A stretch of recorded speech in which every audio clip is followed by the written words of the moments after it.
మరో ఉత్తరాన్ని చూద్దామండి. నళిని గారు బెంగళూరు నుంచి ఈమెయిల్ చేస్తున్నారు.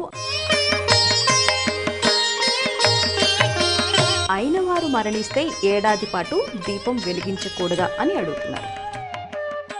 అది ఒక 60-70 ఏళ్ల నుంచే ఎందుకు అలవాటైపోయింది. కానీ తల్లి, నిత్య ఆరాధన అశుచిగా ఉన్నప్పుడే చేయకూడదు తప్ప అశుచి తొలగిన తర్వాత చేసి తీరాలి.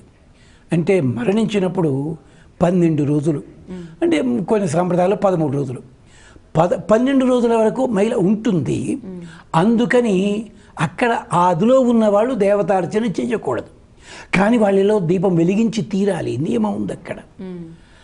కానీ ఇది ఎందుకు కాదన్నారంటే, కొన్ని ఆచారాలు పాటించేవాళ్ళు, కొన్ని ప్రాంతాల్లో వాళ్ళు, కొన్ని వర్గాల వాళ్ళు ఆ నియమరహితంగా ఉంటారు కనుక వాళ్ళని ఇలాంటి ప్రమాదం జరుగుతుందని చెప్పి వాళ్ళ కోసం వెలిగించకండి, దేవాలయానికి వెళ్ళకండి ఇలా అని చెప్పడం ఉద్దేశం అది.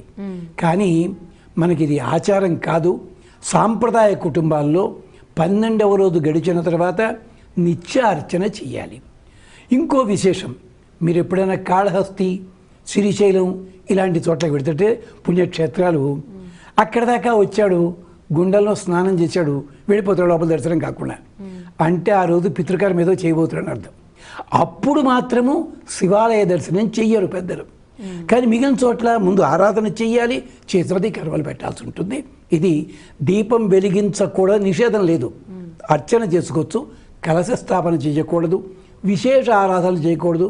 మరి ఏడాదంతా ఉందని చెప్పి పుట్టినరోజులు మానేస్తున్నారమ్మా, ఎవళ్ళేనాను చేయడం మానేస్తున్నారా?